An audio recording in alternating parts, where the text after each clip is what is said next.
संगम किनारे मंथन चल रहा है, सनातनी मंत्रों की गूंज हो रही है। महाकुंभ में हिंदू राष्ट्र की सोच विस्तार ले रही है।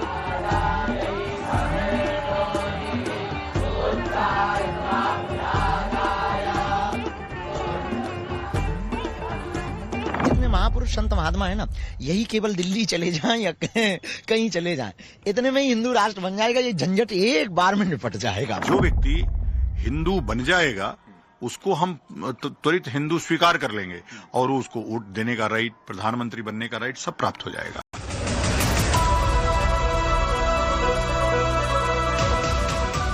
जिस हिंदू राष्ट्र का जिक्र बीते 1 साल से जोरों पर है, उसके लिए धर्माचार्यों ने नया प्लान बनाया है। अखंड हिंदू राष्ट्र का पहला संविधान तैयार कर लिया गया है, जिसे 3 फरवरी यानी बसंत पंचमी के दिन सामने रखा जाएगा। इसमें 2035 तक हिंदू राष्ट्र की घोषणा का टारगेट रखा गया है। शांभवी पीठ के पीठाधीश्वर आनंद स्वरूप महाराज का दावा है कि हिंदू राष्ट्र के इस प्रारूप के लागू होते ही हिंदुस्तान में हिंदू महफूज रह सकेंगे।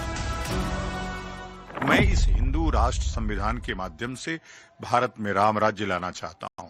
मैं जब हिंदू राष्ट्र की बात करता हूं तो कंस के शासन की बात नहीं करता हूं, रावण के राज की बात नहीं करता हूं, मैं राम राज्य की बात करता हूं। और जिस प्रकार से अमेरिका में सभी धर्मों के लोग आराम से रह रहे हैं, जिस प्रकार से इटली में सभी धर्मों के लोग रह रहे हैं, तो यहाँ इस संविधान में भी किसी पे कोई कुठाराघात नहीं किया गया है। हम तो सर्वे भवन्तु सुखिनः, सर्वे सन्तु निरामया, सर्वे भद्राणि पश्यन्तु मा कश्चित् दुःख भाग् भवेत् वाला संविधान बनाए हैं, जिसमें सभी सुखी हों, पशु पक्षी सभी सुखी हों। हिंदू राष्ट्र के लिए तैयार किए गए 501 पेज के इस संविधान में क्या क्या खास है, आपको डिटेल में बताएंगे। मुसलमानों के लिए हिंदू राष्ट्र में जगह मिलेगी या नहीं, ये भी समझाएंगे।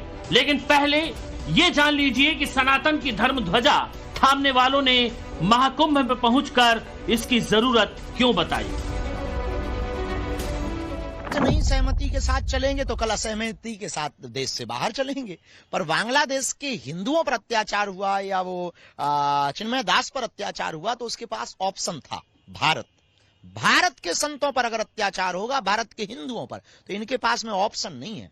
तो हमें लगता है कि अगर आज तुम एक नहीं हुए, आज एकत्व तो नहीं हुआ, आज अगर आप एक ध्वज के नीचे नहीं चले, तो आप फिर निश्चित रूप से ये मान लीजिए कि भविष्य बहुत ज्यादा ठीक नहीं होगा।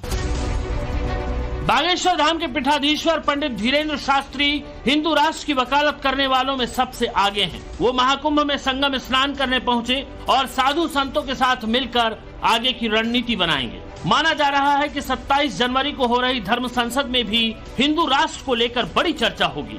जो प्रारूप शांभवी पीठ के पीठाधीश्वर आनंद स्वरूप महाराज ने तैयार कराया है, उस पर भी मंथन हो सकता है।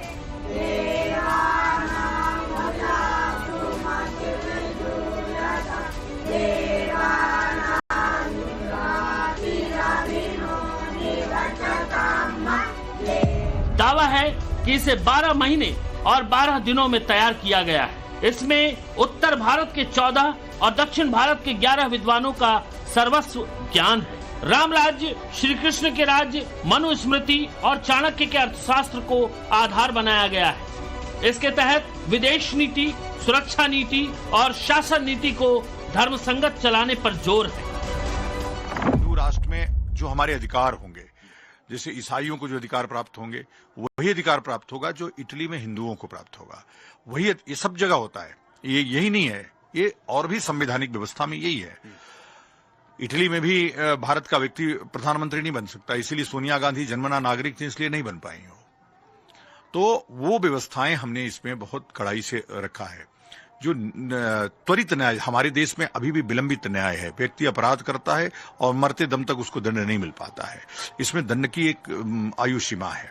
अब उस प्रकार की चर्चाएं तो हैं ही, लेकिन बात यह है कि हिंदू धर्म सबके लिए, सबके कल्याण के लिए, सर्वे भवन्तु सुखिनः हिंदू धर्म है, लोका समस्ता हिंदू धर्म है, प्रत्येक प्राणी के उत्थान के लिए हिंदू धर्म है। तो हिंदू धर्म अगर कुछ सोचेगा भी, कोई कोड ऑफ कंडक्ट, तो सबके कल्याण के लिए होगा, सबके मांगल्य के लिए होगा। भले ही वो आक्रांत होकर आए हो, हम सबको उन्होंने आक्रांतित किया हो, लेकिन हमने रोटी से रोटी दी, हमने जमीन से जमीन दी, हमने कपड़े से कपड़ा दिया, क्या नहीं किया। आज उन्हें अल्पसंख्यक मान के हम लोगों ने सब कुछ किया, लेकिन आज वो समर्थ हैं, सक्षम हैं, सब कुछ है, फिर वो अपने दूसरे स्वरूप में आते हैं तो निश्चित है कि कुछ तो किया जाएगा। मौजूदा दौर में जिस तरह की सामाजिक और राजनीतिक व्यवस्था है वो हिंदू राष्ट्र की परिकल्पना में बदली हुई बताई गई है। इस प्रारूप को फिलहाल चारों पीठों के शंकराचार्यों के पास अनुमोदन के लिए भेजा गया है। सहमति मिलने के बाद इसे केंद्र सरकार को भी भेजा जाएगा। महाकुंभ में हिंदू राष्ट्र पर मंथन शुरू हुआ तो कांग्रेस नेता उदित राज की झुंझलाहट सामने आ गई। पहले तो ट्वीट के जरिए तंबू बम्बू उखाड़ देने की उन्होंने बात कही, फिर ऑन कैमरा इसी तरह के शब्दों के जरिए प्रलाप किया। ये जो बागेश्वर है उसको देश के कुछ टेलीविजन और बीजेपी ने प्रमोट इसलिए किया है कि वो व्यक्ति हिंदू राष्ट्र की बात को आगे बढ़ाए। महाकुंभ आस्था का केंद्र है, पूजा पाठ का केंद्र है, ध्यान का है, राजनीतिक अखाड़ा नहीं है।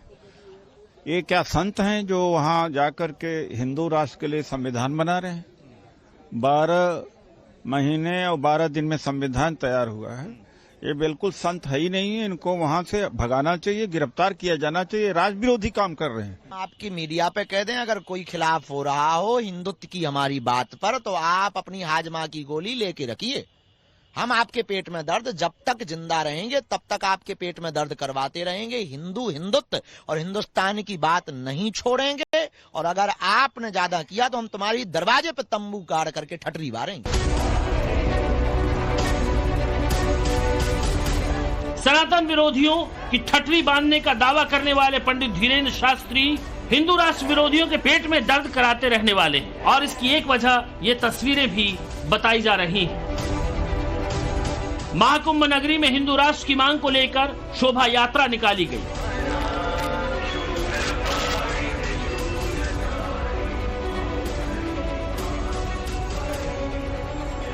कैसा होगा हिंदू राष्ट्र और फिर सनातन का गुणगान किस तरह होगा, ये सब झांकी के जरिए दिखाया गया।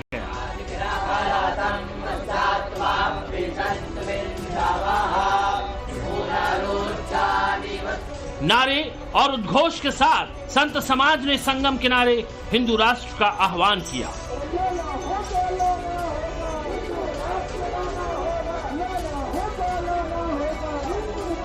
कंठों से निकलते ये स्वर भी महाकुंभ में हिंदू राष्ट्र के विचारों को प्रस्फुटित कर रहे हैं। अभी नहीं जगेगा तो वो कभी नहीं जगेगा। जो हाल कश्मीरी पंडितों का हुआ वो भारत के हिंदुओं का होने वाला है भविष्य में, अगर नहीं जागा तो। जो हाल श्रद्धा के 35 टुकड़े हुए वो हर बेटी के होंगे अगर हिंदू नहीं जागा तो। जो कोलकाता की डॉक्टर बेटी का हाल हुआ वही हर हिंदू की बेटी का हाल होगा अगर हिंदू नहीं जागा तो। जो पालघर में संतों का हाल हुआ वही हर संत का हाल होगा अगर वो एक नहीं हुए तो। हमें लगता है वर्तमान समय जगाने का है और जागने का है और देशद्रोही लोगों को भगाने का है। आनंद स्वरूप महाराज के मुताबिक हिंदू राष्ट्र में हर नागरिक के लिए सैनिक शिक्षा अनिवार्य होगी। कृषि को पूरी तरह से कर मुक्त कर दिया जाएगा। वर्तमान कर प्रणाली बदल जाएगी और कर चोरी पर कठोर दंड दिया जा सकेगा। राष्ट्र विरोधी गतिविधियों को क्षमा प्रार्थी योग्य नहीं माना जाएगा। हिंदू राष्ट्र में मुसलमानों का क्या होगा, ये खाका भी धर्माचार्यों ने तैयार किया है। दावे के मुताबिक चुनाव लड़ने और लड़ाने का अधिकार केवल सनातन धर्म के अनुयायियों को मिलेगा। जैन और सिख मत के अनुयायी भी इस प्रक्रिया का हिस्सा होंगे। हालांकि मुस्लिम समाज को उस तरह की सहभागिता नहीं मिलेगी। चूंकि हिंदू धर्म गुरु सदन को संसद नहीं बल्कि हिंदू धर्म संसद की परिकल्पना दे रहे हैं, इसलिए मुसलमानों को सनातन की राह पकड़ने की सलाह दी जा रही है। 10 साल पहले कोई हिंदू राष्ट्र पे बोलने के लिए तैयार नहीं होता था। अब हमारे देश का प्रधानमंत्री भी हिंदू राष्ट्र पे बोलता है, मुख्यमंत्री भी हिंदू राष्ट्र पे बोलता है, देश के हिंदूवादी नेता भी बोलते हैं। तमाम जनमानस में ये हिंदू राष्ट्र हिंदू राष्ट्र हिंदू राष्ट्र यह जो आवृत्ति है वो बार बार हो रही है। और जब आवृत्ति बार बार होने लगती है तो शासन व्यवस्था वैसी ही हो जाती है। और मैं मानता हूं इस देश का जो मुसलमान है वो जानता है कि हम सुरक्षित केवल राम राज्य में। वो पाकिस्तान देख रहा है, वो बांग्लादेश देख रहा है कि वह वहां सुरक्षित नहीं है, वो राम राज्य में सुरक्षित होगा। इसलिए मैं जानता हूं कि भारत का मुसलमान जिस तरह से मिलकर के राम मंदिर बनवाया उसी तरह से मिलकर के हिंदू राष्ट्र भी बनवाएगा। हमारे धर्म शास्त्रों की आज्ञा अपने हिंदुओं पे लागू होंगी। जो अन्य धर्मों के लोग होंगे उसके लिए भी हमने उसमें विधान किया है, उनके वोट का अधिकार, उनके जीने का अधिकार, उनके व्यापार का अधिकार, सबके अधिकार उसमें निर्धारित किए गए हैं। केवल वोट सबको सामान्य अधिकार है, केवल एक वोट का अधिकार और सत्ता में भाग लेने का अधिकार, ये दो अधिकार नहीं होंगे। वोट का भी राइट छीन लेंगे। वोट का अधिकार है, लेकिन उसका जो मूल्य है वो आधा है। जैसे अगर हिंदुओं के एक वोट का मूल्य 2 है तो मुस्लिमों के एक वोट का मूल्य 1 होगा या आधा होगा। हमारा एक वोट उसके आधे वोट के बराबर बने, उसका आधा वोट हमारे एक वोट के बराबर होगा। हम एक वोट देंगे तो 1 होगा, वो वोट देगा तो आधा गिना जाएगा। महाकुंभ में पूरे हिंदुस्तान के धर्माचार्यों का संगम है और हिंदू राष्ट्र को लेकर सबका मत लगभग एक है। इंतजार धर्म संसद और बसंत पंचमी का किया जा रहा है। यहाँ से फाइनल कंक्लूजन निकलने के बाद हिंदू राष्ट्र को लेकर तेजी से अलख जगाई जाएगी। राकेश पांडे और आशुतोष सिंह के साथ ब्यूरो रिपोर्ट, टाइम्स नाउ, नव भारत।